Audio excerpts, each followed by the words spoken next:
Ladies and gentlemen, you have impeachment.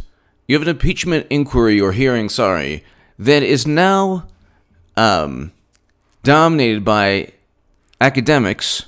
Fine. There are certain, if you want a university professor, for example, to give you a lecture on international relations or sociology or the Constitution, fine. But if you get university professors to give their viewpoint on why Trump should be impeached for a phone call, and they don't have any direct knowledge of any criminal activity, so the issue here is, when asked, these university professors they didn't raise their hand. So as Matt Gaetz said, do you have any direct knowledge, do you have any evidence that do you know of any evidence that Trump committed a crime? Because they would all raise their hand with Watergate. They would all raise their hand and say, yeah, well, that actually happened. There is evidence of that. So they didn't know any evidence. They insinuated a whole bunch of things from a phone call, and they used basically they justified their political views by using their positions as academics or as professors. Okay, anyway, Stanford law professor apologized hours after she brought up President Trump's youngest son during Wednesday's impeachment hearing, sparking laughs from some in the House Judiciary Committee audience and provoking a furious response from the White House. Lawyer Pamela Karlan invoked 13-year-old Barron Trump when trying to make a point that Trump can't rule like a king. What? This is not rule like a king. Clinton had servers. This is why you can have university professors from Ivy League schools. It won't matter.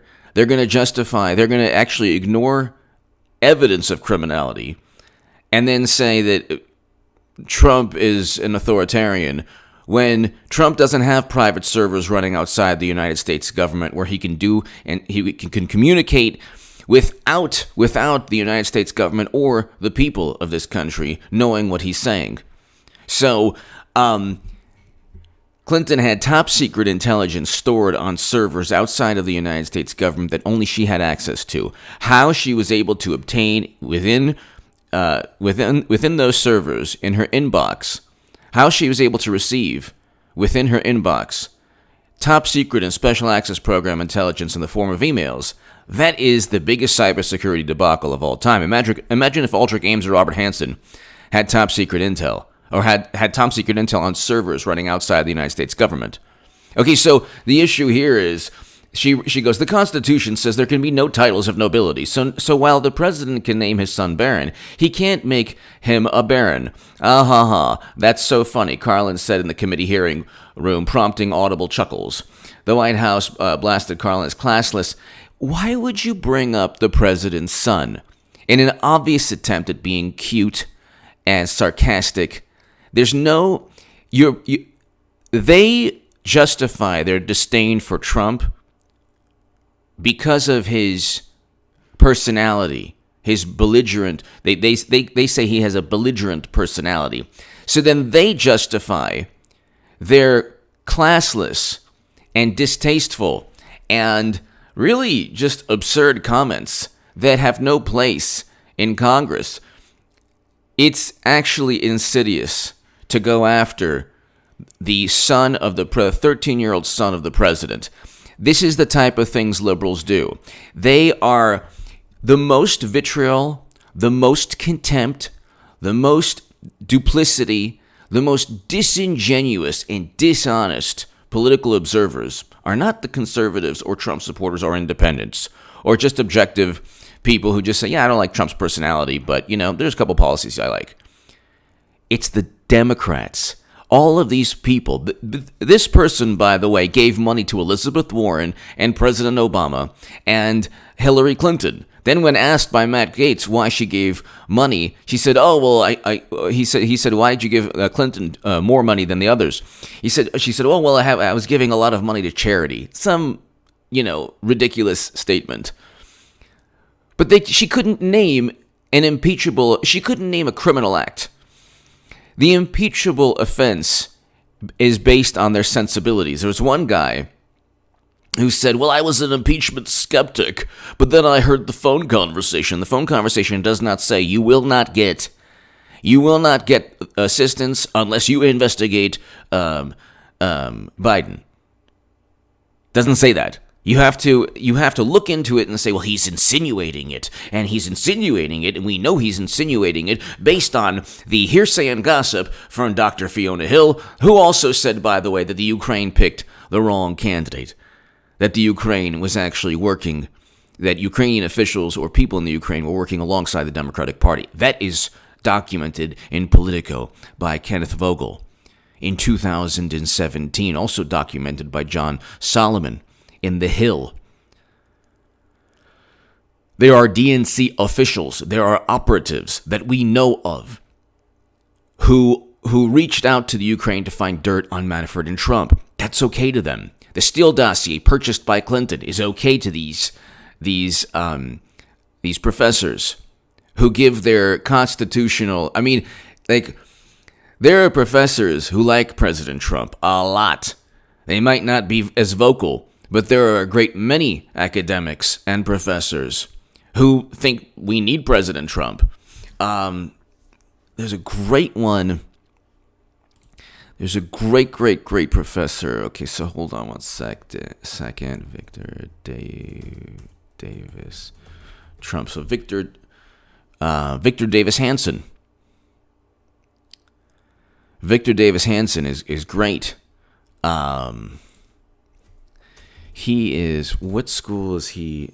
So Victor Davis Hanson, American classicist, military historian. He Stanford University. So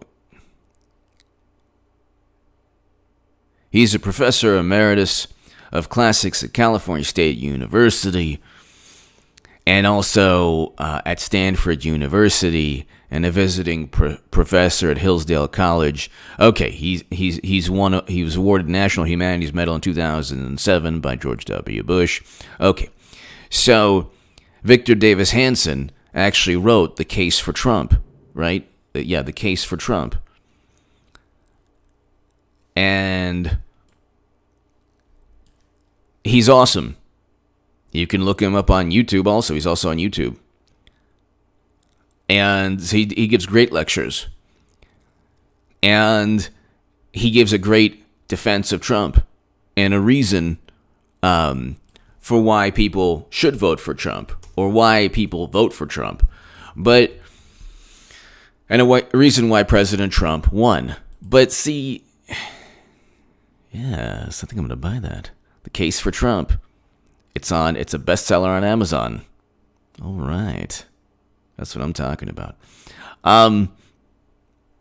Anyway, the point is that you have these academics and professors who are masking their political beliefs under the guise of immense knowledge about the Constitution. Well, Victor Davis Hanson knows more about the Constitution than any of these people, or just as much. Okay. The authoritarian, when she was trying to say, this impeachment witness was trying to say, oh, well, you can't be a Barron, even though if you name your son Barron. Not only is it rude, demeaning, belligerent, that is actually worse than anything Trump has ever said. Because Trump, to my knowledge, has never gone after a 13-year-old, tried to use the kids of his political rivals as fodder, or as, like, a punchline. But see, how many people do you know on the left? And how many people do you know who won't talk to friends who are Trump supporters? How many family members do you know that become like, that creature from Lord of the Rings? Yeah, precious. They turn into these otherworldly monsters when they debate Trump, or they debate politics, because they lost with Clinton. How many people do you know who lose all civility in a political argument? It's generally, that's why I don't speak politics with my family, closest friends. I don't speak politics. There's no point to it. I do it every day. 3 segments now on H.A. Goodman's other channel. 3 segments, 3 to 4 segments. And it'll probably be 5 segments on this channel when things heat up. But the people with the most vitriol, they pretend to say that Trump is dividing the country, but they called everyone deplorable. They called half the country deplorable. They don't see the irony in this or the hypocrisy. They say whataboutism. Yeah, life is about whataboutism. If you see a police officer selling heroin, you then say, well, wait a second, you're arresting me. What about you selling heroin on the street corner? You're engaging in whataboutism. Gotta take you into the station. What? You're literally doing a million different criminal activities in light of day, and you have a badge on you. Whataboutism. I learned this from the best pundits on YouTube who love Medicare for all, but who said vote for Clinton in swing states and vote for Clinton in 2016. Who will also say vote for Clinton in 2020? That's the best reason. The best reason for Clinton to run. And the best thing for the country would be when Clinton runs, because she's going to win the nomination. I saw this 3 years ahead. I'm the only person in all of media, all of politics, to call this in 2017 in the Huffington Post and continually state it's going to happen, and it will happen. And once it happens, everything will be seen for the farce and the theatrical performance it is. But you have these pundits with Medicare for all, man, yeah. Medicare for all, man, yeah. And they're like, Medicare for all, Medicare for all. Did you vote for Clinton in 2016? Yeah. Will you vote for Clinton in 2020? Yeah. So those 4 years. And you have people on social media condemning. And they're the funny names and the rose icons and just like they have their like crews on social media and they just go after people, mainly on the left. They don't ever go after conservatives. They're like, they're cool with they're pretty much cool with the conservatives, even though they pretend to go after Trump supporters. Like the Trump supporters are so scared of them. But that's why I don't have Twitter. I don't have Facebook. Because you have all these people for 3-4 years condemning, preaching, pontificating, giving these sermons, lectures on morality, talking about how Trump relates to supremacy and all this stuff. And Clinton is the person who called black youth super predators who must be brought to heel and who lack empathy. That's Hillary Clinton who said that.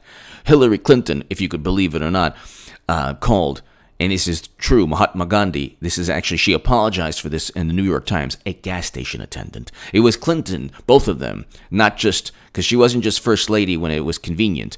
She helped market mass incarceration. That's what the super predator speech was about a couple years after the crime bill.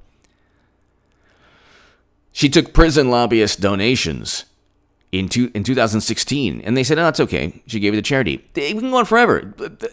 They talk about NATO today. Oh, check out my last segment. The NATO intervention that destroyed Libya, that was under Bush. That was under President Obama. And guess who was Secretary of State? Hillary Clinton. So you talk about supremacy and enabling. Those theories. If those theories exist, then what do you call the destruction of Libya?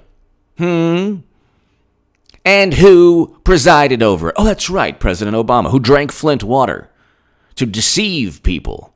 What would you call that? You wouldn't call it anything because you're a Democrat or you vote Democrat. Or at the end of the day, you're the far left and you want all of these great policies and everything that Democrats don't want. President Obama will literally intervene if Bush... Bernie gets too close to the nomination. He said that in Politico. But at the end of the day, they're all going to vote Clinton, which proves everything I've ever said, vindicates everything I have ever said about the left. That's why a lot of people didn't like me, because I told the truth. I told the truth about people on the left, and that basically Clinton has warped their minds. They've all become zombies for both Bill and Hillary. That's right. Keep on walking. That's what I'm talking about.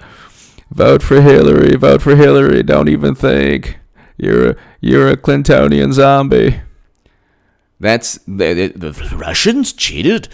Russians didn't cheat anybody. They would have hacked Clinton's server with top secret intel. You want to talk about authoritarians?